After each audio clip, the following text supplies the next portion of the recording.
السلام علیکم، میرے چینل سچی کہانیاں میں خوش آمدید۔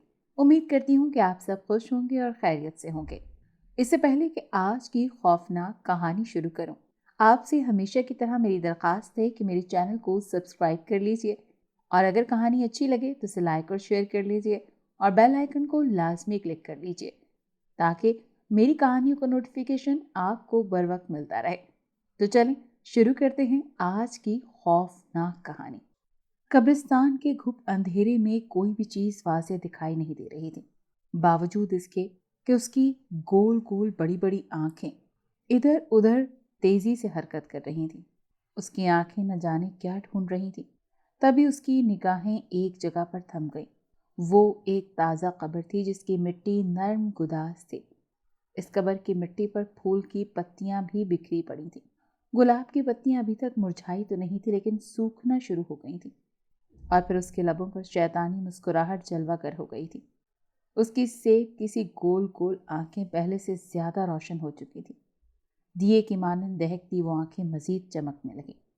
اس کے پیچھے کی طرف مڑے ہوئے پیر اس قبر کی طرف بڑھنے لگے۔ جلد ہی وہ اس قبر کے پاس پہنچ گیا۔ عین اسی وقت وہ قبر کے بالکل قریب پہنچا تو دور فلک پر بادلوں کی اور سے چاند نے سر نکالا، اور جیسے ہر طرف نور ہی نور پھیل گیا۔ چاند کی چاندنی اس کے چہرے پر پڑی تو اس کے بھیانک نین نقش دکھائی دیے۔ اس کے بالوں میں صدیوں کی میل کچیل جمع تھی۔ اس کے چہرے کا گوشت لڑکا ہوا تھا، یوں لگ رہا تھا جیسے گل سڑ کر لٹکا ہوا ہو۔ اس کے چہرے پر ان گنت آبلے ابلے ہوئے تھے۔ یہی نہیں، اس کے ہاتھوں کا حال بھی کچھ کم نہ تھا۔ اس نے گہرے سرمئی رنگ کا سوٹ زیبتن کیا ہوا تھا، لیکن اس کی دگرگوں حالت اس بات کا اعلان کر رہی تھی کہ اس کا ہاتھ جھلسایا گیا ہے، یا پھر کسی موذی بیماری نے اپنی لپیٹ میں لے رکھا ہے۔ اس نے ایک خبیثانہ سی نگاہ شریر بادل کی اوٹ میں ہوتے چاند پر ڈالی اور مسکرایا۔ مسکراہٹ کیا تھی، ایک اور بھیانک منظر ہی تھا۔ اس نے اپنے پیلے زنگ آلود دانت چاند کی روشنی میں چمکے تو پھر چاند کی چاندنی یکلخت غائب ہو گئی، اور اگلے ہی لمحے اس نے دونوں ہاتھ قبر کی مٹی پہ رکھنے شروع کیا اور پھر مٹی کو کھرچنا شروع کر دیا۔ جلد ہی نرم مٹی ادھر ادھر بکھر گئی اور سامنے تختہ آ گیا۔ ایک بار پھر چاند نے بادلوں کی اوٹ سے سر نکال کر جھانکا کہ یہ کون بدبخت ہے جو قبر کو کھود رہا ہے۔ اس بدہیبت شخص نے ایک ساتھ 2 تختے ہٹائے اور پھر نیچے جھکا، اور پھر اپنا داہنا ہاتھ قبر کے اندر ڈالا اور ادھر ادھر کچھ ٹٹولنے لگا۔ جلدی اس کے ہاتھوں کی حرکت رکی اور دوسرے ہی لمحے اس نے قبر کے اندر رکھی لاش کو باہر نکالا۔ لاش کو اس نے کفن کے درمیان سے جکڑ رکھا تھا۔ وہ ایک ناقابل یقین اور ناقابل فراموش منظر تھا۔ اس نے زور سے قبر کی مٹی پر لاش کو پھینکا، اور پھر جھک کر اس نے دونوں ہاتھوں سے کفن کو پھاڑنا شروع کر دیا۔ جلدی کفن میں لپٹی ہوئی لاش اب اس کے سامنے تھی۔ وہ لاش ایک نوجوان دوشیزہ کی تھی، جس کے چہرے پر موت کا خوف نہ تھا، نہ ہی موت کی اذیت کے باعث اس کی پیشانی پر سلوٹیں عیاں تھیں۔ اس دوشیزہ کا انگ نکھرا ہوا تھا، اس کے شریر کے نشیب و فراز، حتیٰ کہ ایک ایک عضو اب اس کے سامنے تھا۔ اس نے اس دوشیزہ کے کفن کی قید سے اس کو آزاد کیا، جسم کو دونوں ہاتھوں پر اٹھایا، لیکن عین اس وقت جب اس کا لاشا اٹھا کر چلنے لگا تو فضا میں ایک دم سے گولی چلنے کی سماعت شکن آواز گونجی، جس نے قبرستان کی سکونت زدہ فضا میں ایک تہلکہ برپا کر دیا۔ وہ بھیانک چہرے والا شخص ایک دم ڈر گیا۔ لاش اس کے ہاتھوں سے پھسل کر زمین پر جا گری۔ اس نے خود کو سنبھالا اور مڑ کر اس طرف دیکھا جس طرف سے گولی چلی تھی۔ خبردار! ایک مردانہ آواز نے اس کی سماعت پر دستک دی۔ ہلنے کی کوشش کی تو یہیں کہ یہیں تیرا بھیجا بھون ڈالوں گا۔ رتن پانڈے تھا۔ شروع ہی سے برائی سے اس کو کافی الجھن تھی۔ وہ تھا تو ہندو مذہب کا، مگر مسلمانوں کے حق میں بہت بہتر تھا۔ جس علاقے میں بھی اس کی پوسٹنگ ہوتی تھی وہاں کے حالات بہتر ہونے لگ جاتے تھے اور لوگ سکھ کا سانس لیتے تھے۔ رتن پانڈے امن و سکون کا متمنی تھا۔ کتنے ہی شرپسند تنظیموں کو اس نے ناخن چنے چبانے پر مجبور کر دیا تھا۔ رتن پانڈے کا اس علاقے میں ٹرانسفر ہوئے ابھی 4 ماہ ہوئے تھے۔ ان 4 ماہ کے اندر اس نے 9 نوجوان لڑکیوں کا اغوا جو ہو چکا تھا، اس نے رتن پانڈے کی زندگی کو الجھا کر رکھ دیا تھا، جبکہ کوئی معاملہ اتنی طول پکڑ سکے ایسا کبھی اس کے نوکری کے اس 10 سال کے کریئر میں ہوا نہیں تھا۔ یہ پہلا کیس تھا جس نے اسے ناکوں چنے چبانے پر مجبور کر دیا تھا۔ رتن نے ہر حربہ آزما کر دیکھا، لیکن مجرم اتنا شاطر تھا کہ کوئی سراغ تک نہیں چھوڑتا تھا۔ رتن کی راتوں کی نیند اور دن کا چین حرام ہو کر رہ گیا تھا۔ رات کے اس وقت 11:15 بجے کا وقت ہوگا جب ایس ایچ او رتن اپنے ڈرائیور اور 2 مسلح جوانوں کے ساتھ گشت کرتا ہوا اس قبرستان کے قریب سے گزر رہا تھا کہ گاڑی ہچکولے لے کر یکدم بند ہو گئی۔ عین اسی وقت ڈرائیور دوبارہ گاڑی کو سٹارٹ کرنے لگا تھا۔ اس کے ساتھ فرنٹ سیٹ پر براجمان رتن پانڈے کی نگاہ قبرستان کے اندر گھومتے ایک سائے پر پڑی۔ اچانک چاند کی چاندنی میں اس انسان کا دکھائی دینے والا وہ ہیولا اسے عجیب لگا تو اس نے ڈرائیور کو گاڑی سٹارٹ کرنے سے منع کر دیا۔ ایسے جو رتن سرد سے گاڑی سے نکلا، اس کے نکلنے کی دیر تھی کہ مسلح جوان بھی باہر نکل آئے۔ گاڑی مت سٹارٹ کرنا، S H O Ratan Pandey کے حکمانہ لہجے میں ڈرائیور کو مخاطب کیا۔ نہ ہی اس کی لائٹس آن کرنا تم، اور تم لوگ گاڑی میں بیٹھو میرے ساتھ اور نوجوانوں۔ 2 نوجوانوں کو وہ اپنے ساتھ لے کر آگے بڑھنے لگا۔ سر کیا ہوا، خیریت تو ہے نا؟ ایک نوجوان نے آہستہ سے مخاطب کیا۔ میں نے ابھی اس قبرستان کے اندر کسی کو گھومتے دیکھا ہے، رتن بولا۔ نہ جانے کیوں میرا دل کہہ رہا ہے کہ دال میں کچھ کالا ہے۔ یہ قبرستان ہے اور مجھے اتنا تو معلوم ہے کہ ان کے گورکن یہاں ساری رات قبرستان کے اندر چہل قدمی نہیں کرتے۔ بے شک وہ قبرستان میں رہتے ہو، مگر قبرستان کا پرہول سناٹا بڑے بڑے طاقتور انسان کا کلیجہ ہلا کر رکھ دیتا ہے۔ ڈرائیور کو گاڑی میں بٹھا کر رتن پانڈے سمیت مسلح جوان دیوار پھلانگ کر قبرستان میں آئے۔ تبھی انہوں نے اس پرہیبت شکل والے انسان کے ہاتھوں میں کوئی چیز دیکھی اور ان کے حواس باختہ رہ گئے۔ اس شخص کے ہاتھوں میں ایک برہنہ لاش تھی۔ رتن پانڈے نے پستول والا ہاتھ اوپر کر کے ایک غالب فائر کیا اور اس شخص کے ہاتھوں سے لاش زمین پر جا گری۔ زمین پر لاش گرنے کی وجہ سے حقیقت آشکار ہوئی کہ وہ لاش کسی جوان لڑکی کی تھی۔ اس شخص نے جب مڑ کر ان کی طرف دیکھا تو ان سب کی رگوں میں دوڑتا لہو منجمد ہونے لگا۔ ہلنے کی کوشش کی تو بھیجا اڑا دوں گا، رتن پانڈے نے پسٹل نکال کر اس کی طرف کرتے ہوئے کہا۔ تو مسلح نوجوانوں نے بھی اس پر گنیں تان لی۔ اپنے ہاتھ اوپر کر لو اور گھٹنوں کے بل زمین پر بیٹھ جاؤ۔ اگر کسی بھی قسم کی چالاکی دکھانے کی کوشش کی تو یہیں کہ یہیں تجھے گولیوں سے بھون دوں گا۔ بد شکل انسان جو فائر کی آواز سن کر سہم گیا تھا، اس نے فوراً اپنے منتشر ہوتے ہوئے حواسوں کو قابو میں کیا اور کھا جانے والی آنکھوں سے سب کو گھورا۔ پھر اس نے زمین پر گری برہنہ دوشیزہ کی لاش کو دیکھا۔ رتن پانڈے اس وقت سکتے کی حالت میں رہ گیا جب اس نے دیکھا کہ اس انسان نے اس کی بات کو پس پش ڈال کر جھک کر اس دوشیزہ کی لاش کو اٹھانا چاہا۔ ابے سالے، زندگی پیاری نہیں ہے کیا تجھے؟ رتن غصے سے پیچ و تاب کھا کر بولا۔ اتنا کہہ کر رتن پانڈے نے اس کی طرف قدم بڑھائے تو اس کی دیکھا دیکھی اس کے ساتھ مسلح جوان بھی آگے بڑھے۔ تب تک وہ لاش کو ایک بار پھر ہاتھوں کی جھولی میں اٹھا کر کھڑا ہو گیا۔ لاش کو نیچے رکھ دو ورنہ تیری تکہ بوٹی ایک کر کے رکھ دوں گا۔ آخری بار میں تمہیں سمجھا رہا ہوں، اگر حکم کی تعمیل نہ ہوئی تو تمہارا بہت برا حشر ہوگا۔ باولے، تو مورکھ ہے، اس شخص نے اپنے بھدے پیلے دانت نکالتے ہوئے کہا، اور دوسرے ہی لمحے ان کے درمیان سے یوں غائب ہو گیا جیسے گدھے کے سر سے سینگ غائب ہو جاتے ہیں۔ اس منظر نے سب کو ورطہ حیرت میں مبتلا کر کے رکھ دیا۔ ان کے سامنے ایک طرف کھودی گئی قبر اس بات کا منہ بولتا ثبوت تھا کہ انہوں نے جو کچھ بھی دیکھا وہ سب کچھ سچ تھا۔ ماورئی مخلوق سے متعلق سنی گئی تمام کہانیاں آج انہیں حقیقی معلوم ہو رہی تھی۔ سر، ایک نوجوان کی خوف کی شدت کے باعث کانپتی ہوئی آواز نے رتن پانڈے کی سماعت پر دستک دی تو اس نے سوالی آنکھوں سے اسے دیکھا۔ میں جانتا ہوں کہ تم کیا کہنا چاہتے ہو، S H O Ratan Pandey بولا۔ چلو، پتا تو چلا کہ ان واقعات کے پیچھے کسی انسان کا ہاتھ نہیں۔ بھگوان کی سانگت، اس گندی مخلوق کا خاتمہ میں ہی کروں گا۔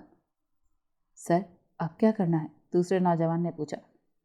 تم میں سے کوئی بھی میڈیا کے سامنے یا کسی کے سامنے بھی اس بات سے کوئی ذکر نہیں کرے گا، رتن نے حکمانہ انداز میں سب کو سمجھاتے ہوئے کہا، ورنہ بات کا بتنگڑ بن جائے گا، اسے ہماری ناکامی تصور کیا جائے گا۔ اس قبر پر مٹی ڈال کر اسے بند کر دو، جیسے یہاں سے کوئی لاش نہیں نکالی گئی۔ بہت خاموشی کے ساتھ سب جوانوں نے مل کر قبر دوبارہ بند کر دی اور اس راز کو وہیں دفنا کر وہ باہر آ گئے۔ ڈرائیور کو انہوں نے یہی بتایا کہ وہ غلط فہمی کا شکار ہو گئے تھے۔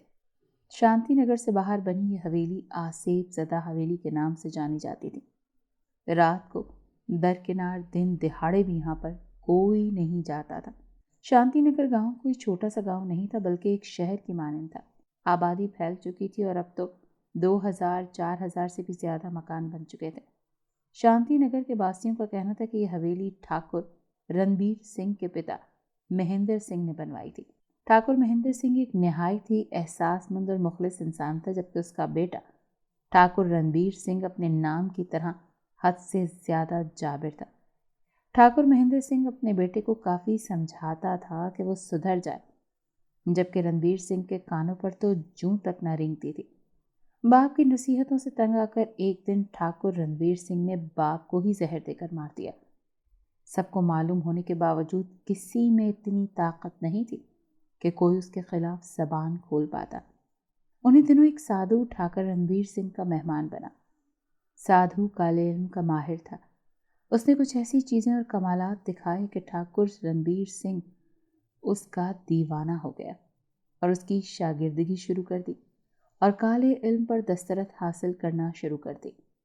گزرتے وقت کے ساتھ ساتھ وہ مزید خطرناک ہوتا چلا گیا۔ اس نے اپنے چند ملازموں کو پیسہ دینا شروع کر دیا اور ان کے ذریعے معصوم بچے اغوا کرنا شروع کر دیے۔ حویلی کے تہہ خانے میں سادھو کے کہنے پر ایک دیو قامت بت رکھوایا گیا۔ ان بچوں کو سادھو کے ساتھ مل کر ٹھاکر رنبیر سنگھ اس بت کے چرنوں میں بلی چڑھا دیا کرتا تھا۔ کسی بھی ملازم کو تہہ خانے میں جانے کی اجازت نہ تھی۔ غریب ملازم اس کے خوف اور پیسے کی لالچ میں آ کر بچے اغوا کر کے لاتے تھے۔ ٹھاکر رنبیر سنگھ کے ظلم کی انتہا کی خبریں جنگل میں آگ کی طرح پھیلتی جا رہی تھیں۔ پھر ایک دن شانتی نگر کے باسیوں نے متفقہ طور پر فیصلہ کیا کہ ٹھاکر رنبیر سنگھ کو اس کے ظلم سمیت اس کی حویلی میں ہی جلا دیا جائے۔ ٹھاکر رنبیر سنگھ اس وقت تہہ خانے میں براجمان نالتی پالتی مارے آنکھیں بند کیے کوئی منتر الاپ رہا تھا، جب شانتی نگر کے باسی چپ چاپ اس کی حویلی کو گھیر چکے تھے اور رنبیر سنگھ کا خاص ملازم ساون لال لوہے کے بڑے وزنی گیٹ میں بنے ایک چھوٹے سے چھید سے یہ سارا منظر دیکھ رہا تھا۔ ساون لال گاؤں والوں کی نیت سمجھ چکا تھا۔ اس کا دل بری طرح سے دھڑک رہا تھا۔ رنبیر سنگھ کے ہر برے اور ناجائز کام میں وہ اس کا معاون بھی تھا۔ ہر ملازم ٹھاکر رنبیر سنگھ کو چھوڑ چکا تھا سوائے ساون لال کے۔ ٹھاکر رنبیر سنگھ کے پاس کوئی نہ بچا تھا۔ ٹھاکر رنبیر سنگھ تو انسانی خون گوشت کا اب عادی ہی ہو چکا تھا۔ اس نے ساون لال کو بھی عادی بنا دیا تھا۔ جب نیا شکار حویلی میں آتا تو ساون لال تہہ خانے کے دروازے کے پاس چپک کر بیٹھ جاتا اور اس وقت تک نہ ہلتا جب تک اس کا حصہ اس تک نہ پہنچ جاتا۔ ساون لال کو شانتی نگر کے باسیوں کی نیت میں فطور کا پتہ لگ چکا تھا۔ وہ بنا پلکیں جھپکائے انہیں دیکھ رہا تھا۔ اس کا رواں رواں کانپ رہا تھا۔ شانتی نگر کے باسی چھوٹے بڑے ڈرموں کو گدا گاڑیوں پر لاد کر حویلی کے چاروں طرف پھیل چکے تھے۔ ساون لال کے ہاتھوں کے طوطے اڑ گئے۔ حویلی کی چار دیواری کی اونچائی کم و بیش 40 فٹ تھی۔ حویلی کا کل احاطہ 8 کنال تھا۔ یہ بات تو روز روشن کی طرح آیا تھی کہ شانتی نگر والے کسی طور بھی حویلی کے اندر نہیں گھس سکتے تھے۔ ساون لال گاؤں والوں کے اگلے رد عمل کا انتظار کرنے لگا۔ دوسری طرف گاؤں والوں نے کولل ٹائپ ڈھانچے بنا کر انہیں گدا گاڑیوں پر فٹ کیا اور بڑے ٹینکوں سے پیٹرول چھوٹے چھوٹے ٹینکوں میں بھر کر ان چھوٹے چھوٹے ٹینکوں کے منہ کھلے چھوڑ کر انہیں ان بڑی غلیلوں کے ذریعے حویلی کے اندر پھینکا اور حویلی کے اندر ہر طرف پیٹرول کی بساند آنے لگی۔ ادھر ساون لال کے ہاتھ پیر پھول گئے۔ وہ سرپٹ تہہ خانے کی طرف دوڑا جہاں ٹھاکر رنبیر سنگھ دنیا و مافیہ سے بے خبر اس دیو قامت بت کے سامنے دو زانوں براجمان پوجا پاٹ میں لگا ہوا تھا۔ تہہ خانے کا دروازہ اندر سے بند تھا۔ ساون لال نے دروازہ زور زور سے پیٹنا شروع کر دیا۔ رنبیر سنگھ اپنی شعلہ اگلتی آنکھوں کو کھولا اور دروازے کی طرف دیکھا۔ یہ اس کی زندگی کا پہلا چانس تھا جب اس کے عمل میں دخل اندازی کی گئی تھی۔ ملازموں میں سے کسی کو بھی تہہ خانے کی طرف بھٹکنے کی اجازت تک نہ تھی۔ اور اب ویسے بھی اکیلا ساون اس کے ساتھ ہوتا تھا۔ غضب ہو گیا ٹھاکر صاحب! اچانک ساون لال کی خوف میں ڈوبی تھر تھراتی ہوئی آواز نے اس کی سماعت پر دستک دی۔ ٹھاکر صاحب، بھگوان کے لیے دروازہ کھولیں، گاؤں والوں نے دعویٰ بول دیا ہے، پوری حویلی کو پیٹرول میں نہلا دیا گیا ہے، کسی بھی وقت وہ حویلی کو نظر آتش کر سکتے ہیں۔ ساون لال کی بات سن کر رنبیر سنگھ کا اوپر کا سانس اوپر اور نیچے کا نیچے اٹک کر رہ گیا۔ اسے گاؤں سے سب کی کسی طور بھی امید نہ تھی۔ وہ یہی سمجھتا تھا کہ گاؤں والے اس کے خوف سے ڈرتے ہیں، لیکن اس کی خام خیالی ثابت ہوئی۔ رنبیر سنگھ نے ایک حیرت انگیز نگاہ اس بت پر ڈالی۔ دوسری طرف ساون لال نے ایک بار پھر باہر کی طرف دوڑ لگا دی تاکہ حالات و واقعات کا جائزہ لے سکے۔ حویلی کے اندر جیسے پیٹرول کا سیلاب امڈ آیا۔ پیٹرول راہداریوں سے کمروں تک بہہ آیا تھا۔ گاؤں والوں نے ایک موٹے ڈنڈے پر اچھی طرح کپڑا لپیٹ کر اسے نظر آتش کیا۔ جب آگ خوب بھڑک اٹھی تو اسے بھی حویلی میں پھینک دیا گیا۔ اس کپڑے میں لگے ڈنڈے کے اندر گرنے کی دیر تھی کہ پوری حویلی آگ کی لپیٹ میں آ گئی اور آگ کے شعلے آسمان سے باتیں کرنے لگے۔ ساون لال جو حویلی کا جائزہ لینے کے لیے آیا تھا، آگ اسے فوراً جکڑ چکی تھی۔ ساون لال کی سماعت شکن چیخوں سے حویلی گونج اٹھی۔ ساون لال کی چیخیں سن کر گاؤں والوں نے خوشی سے پھولے نہ سمائے اور نعرے لگانے شروع کر دیے۔ ہر طرف پیٹرول کی بدبو پھیل چکی تھی۔ گوشت کے سڑنے کی بدبو بھی اس میں شامل تھی۔ ٹھاکر رنبیر سنگھ سرت سے آگے بڑھا اور اپنے ہاتھوں میں تھاما کپڑا ساون لال پر ڈال دیا۔ آگ بجھنے کے بجائے مزید بھڑک اٹھی اور خود رنبیر سنگھ بھی بری طرح سے جھلس گیا۔ ٹھاکر رنبیر سنگھ منہ ہی منہ میں کوئی منتر پڑھ کر پھونک ماری تو حویلی کے اندر لگی آگ یکلخت بجھ گئی۔ آگ تو بجھ گئی لیکن وہ اپنی باقیات چھوڑ گئی۔ پوری حویلی کالے رنگ میں بدل گئی۔ آگ کے شعلوں کی جگہ اب دھوئیں ہی دھوئیں کے بادل تھے۔ ساون لال زندگی اور موت کے درمیان جھول رہا تھا۔ ٹھاکر صاحب، گاؤں والوں نے، ساون لال نے بمشکل اتنا کہا تو ٹھاکر رنبیر سنگھ نے اسے ٹوکا۔ چنتا مت کر ساون لال، یہ گاؤں والے نہیں جانتے کہ انہوں نے بھیڑوں کے چھتے میں ہاتھ ڈال دیا ہے۔ شیر کی کچار میں ہاتھ ڈالنا جوئے شیر لانے کے مترادف ہے، لیکن انہوں نے آج ہر حد پار کر دی۔ تمہیں کچھ نہیں ہوگا، تم میرا وفادار ملازم ہو، تمہیں موت بھی نہیں چھو پائے گی۔ اتنا کہہ کر ٹھاکر رنبیر سنگھ نے ساون لال کے منہ میں کچھ پڑھ کر پھونک ماری تو ساون لال پہلے کی طرح چنگا بھلا ہو گیا۔ اسے یقین نہیں ہو رہا تھا کہ یہ سب حقیقت ہے۔ وہ رنبیر سنگھ کے قدموں میں گر گیا۔ میں آپ کا احسان زندگی بھر نہیں چکا پاؤں گا ٹھاکر جی۔ وہ رنبیر سنگھ کے قدموں میں گر کر اس کے پاؤں چوم رہا تھا۔ گاؤں والوں نے اتنے پر اکتفا نہیں کیا بلکہ سب نے مل کر وزنی لکڑیوں کے وار کر کے گیٹ کو کھولنا شروع کر دیا۔ ٹھاکر رنبیر سنگھ، ساون لال دونوں نے حیرت سے گیٹ کی طرف دیکھا۔ رنبیر سنگھ غصے سے لال پیلا ہو گیا۔ اس نے منہ ہی منہ میں کوئی منتر پڑھا اور گیٹ کی طرف پھونک دیا، اور دوسری طرف گاؤں والے تقریباً دوڑتے ہوئے گیٹ کی طرف لپک رہے تھے کہ عین اسی وقت یکلخت گیٹ کس گیا اور دہکتی آگ کا ایک بڑا گولا آنے والے دیہاتیوں کی طرف بڑھ گیا۔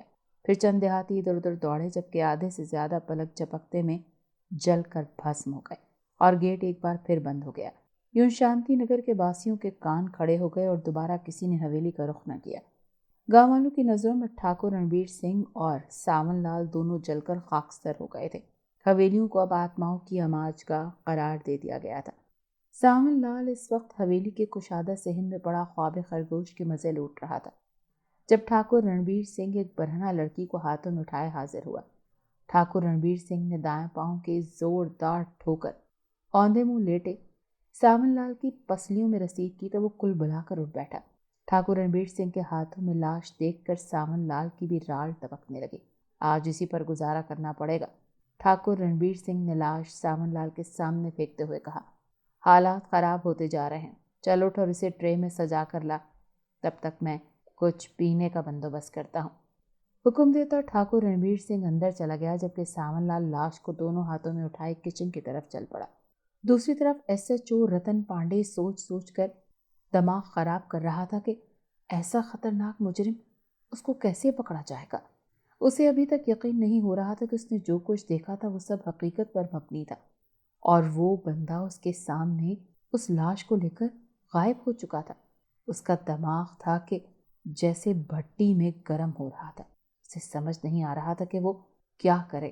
وہ اس مسئلے کا کوئی اپائے نہیں نکال پا رہا تھا۔ اس کے ذہن میں سلمان کا نام گونجا۔ سلمان اس کا بہت پرانا دوست تھا۔ بے شک ان دونوں کے درمیان مذاہب کا تضاد تھا، لیکن یہ تضاد کبھی ان کی دوستی کے آڑے نہیں آیا تھا۔ سلمان ایک نیک سیرت اور خوش اخلاق لڑکا تھا۔ بنا کچھ سوچے سمجھے SHO رتن پانڈے نے سلمان کا نمبر ملایا۔ سلمان ممبئی میں اپنا بزنس کرتا تھا۔ رتن پانڈے کی رات پچھلے پہر اس سے جب بات ہوئی تو وہ حیران ہو گیا۔ کیسے ہو میرے دوست؟ سلمان نے کال ریسیو کر کے کہا۔ سوچ رہا ہوگا کہ اتنے دنوں بعد میں نے تجھے رات کے اس پہر فون کیوں کیا ہے؟ رتن نے اس کے سلام کا جواب دیے بغیر کہا اور پھر ساری صورتحال سے اسے آگاہ کیا۔ سلمان نے اسے دوسرے دن ملنے کو کہا۔ رتن خود سلمان سے ملنے گیا۔ سلمان اسے لے کر ایک بزرگ کے دربار پر چلا گیا اور ان کی ملاقات وہاں کے منتظم اعلیٰ سے کروائی۔ ان کا نام شاہ جی تھا۔ وہ بڑے ہی بزرگ اور صوفی انسان تھے۔ ان کی لمبی چوڑی سفید ریش ان کے چہرے کو مزید پرنور بنا رہی تھی۔ رتن ان سے کافی متاثر ہوا اور ان سے ساری رودات کہہ ڈالی۔ اس سے قبل وہ بہت سے ایسے لوگوں کو پکڑ چکا تھا، لیکن اب اس مشکل میں پھنس چکا تھا۔ آج اس نے ایک مسلمان عورت کی میت کی بھی بے حرمتی کی ہے۔ میں اسی لیے آپ کے پاس حاضر ہوا ہوں۔ اس سے کوئی بھی محفوظ نہیں، نہ جانے وہ کیا چیز ہے۔ شاہ جی نے کہا کہ تم فکر مت کرو، ہم اس کو جلد پکڑ لیں گے۔ لیکن کیسے؟ رتن نے کہا۔ وہ تو بہت شکتیشالی لگتا ہے۔ رتن پانڈے بہت پریشان تھا۔ سب سے زیادہ طاقتور تو اوپر والے کی ذات ہے اور اس کے پاک کلام کے سامنے ہر چیز بے بس ہے۔ بزرگ بولے، اب تم دونوں آنکھیں بند کر لو کیونکہ ہمیں ان دونوں خبیثوں کا خاتمہ کرنا ہے۔ بزرگ کے کہنے پر رتن پانڈے اور سلمان نے آنکھیں بند کی اور پھر انہیں لگا جیسے ان کے جسم فضا میں اڑ رہے ہوں۔ تب انہیں دوبارہ بزرگ نے کہا کہ اپنی آنکھیں کھول لو۔ آنکھیں کھولتی انہوں نے ایک عجیب منظر دیکھا۔ ان کے سامنے ایک وسیع و عریض رقبے پر پھیلی اونچی چار دیواری تھی، جس کی حالت دیکھ کر اندازہ لگایا جا سکتا تھا کہ اسے کسی دور میں نظر آتش کرنے کی کوشش کی گئی ہوگی۔ بزرگ شاہ جی بولے کہ ان دونوں کو یہاں پر ہی رکنا ہے اور خود وہ حویلی کے اندر پہلے جائیں گے۔ انہوں نے منہ ہی منہ میں کچھ قرآنی آیات پڑھ کر پھونکی اور عرصہ دراز سے بند وہ وزنی گیٹ ایک دم سے کھلتا چلا گیا۔ ساون لال اور ٹھاکر رنبیر سنگھ اس سب سے بے خبر گھوڑے بیچ کر سو رہے تھے۔ ساون لال اور ٹھاکر رنبیر سنگھ کا کمرہ بند تھا۔ وہ دونوں اوندھے منہ لیٹے ہوئے تھے۔ چٹخنی تک لگی ہوئی تھی۔ بزرگ شاہ جی نے ساون لال کو نفرت سے دیکھا۔ کچھ پڑھتے پڑھتے دروازے کی طرف بڑھے اور سب کچھ کھلتا چلا گیا۔ اس افتاد پر ساون لال سمیت ٹھاکر رنبیر سنگھ بھی ہڑبڑا کر اٹھ بیٹھا۔ دونوں ان بزرگ کو دیکھ کر حیرت کے سمندر میں غوطہ زن رہ گئے۔ دونوں حیرت سے تکے ہی جا رہے تھے کہ یہ اندر کیسے آ گیا۔ تمہارا وقت اجلان پہنچا ہے، بزرگ نے ٹھاکر رنبیر سنگھ کو مخاطب کرتے ہوئے کہا۔ جب گیدڑ کی موت آتی ہے تو وہ شہر کی طرف ہی دوڑتا ہے۔ ٹھاکر رنبیر سنگھ بولا، وقت اجل میرا نہیں تمہارا آیا ہے۔ تم لوگوں کو موت یہاں پر کھینچ لائی ہے۔ اچھا ہی ہوا، آج بھاگ دوڑ نہیں کرنی پڑے گی۔ اتنا کہہ کر ٹھاکر رنبیر سنگھ نے منہ ہی منہ میں کچھ پڑھ کر بزرگ کی طرف پھونک ماری تو ایک ساتھ درجنوں سانپ اڑتے ہوئے ان کی طرف آ گئے۔ بزرگ نے بھی اونچی آواز میں آیات پڑھنی شروع کر دی۔ جب رنبیر سنگھ نے ایک ساتھ کتنے ہی وار کیے مگر اس کا کوئی بھی وار کام نہ کیا۔ جیسے جیسے بزرگ آگے بڑھتے جا رہے تھے، رنبیر سنگھ کی حالت دیکھنے والی ہو گئی تھی۔ اس کے بعد بزرگ نے ٹھاکر رنبیر سنگھ کی طرف منہ کر کے مزید ایک تسبیح پڑھی اور پھر اپنی وہ تسبیح جو پڑھ رہے تھے اس کو اچھال کر رنبیر سنگھ کے گلے میں پھندے کی طرح ڈال دیا۔ رنبیر سنگھ کی فلک شگاف چیخیں حویلی میں گونج اٹھی۔ کتنی ہی دیر چیخنے کے بعد ٹھاکر رنبیر سنگھ گر کر بے ہوش ہو گیا۔ بزرگ نے آگے بڑھ کر اس کے گلے سے تسبیح نکالی اور اسے بالوں سے پکڑ کر گھسیٹنا شروع کیا۔ ساون لال خوف کی شدت کے باعث بری طرح کانپ رہا تھا۔ اسے باہر لے کر آؤ، بزرگ نے حکمانہ لہجے میں کہا تو ساون لال نے جھٹ سے بے ہوش ٹھاکر کو اٹھایا اور باہر لے آیا۔ SHO رتن پانڈے اور سلمان دونوں حیرت سے یہ منظر دیکھ رہے تھے۔ اس کی شیطانی طاقتیں ختم ہو گئی ہیں۔ بزرگ نے ان کے قریب پہنچ کر کہا، یہ دونوں صرف آدم خور ہیں، انہیں کسی طور بھی رہائی مت دینا۔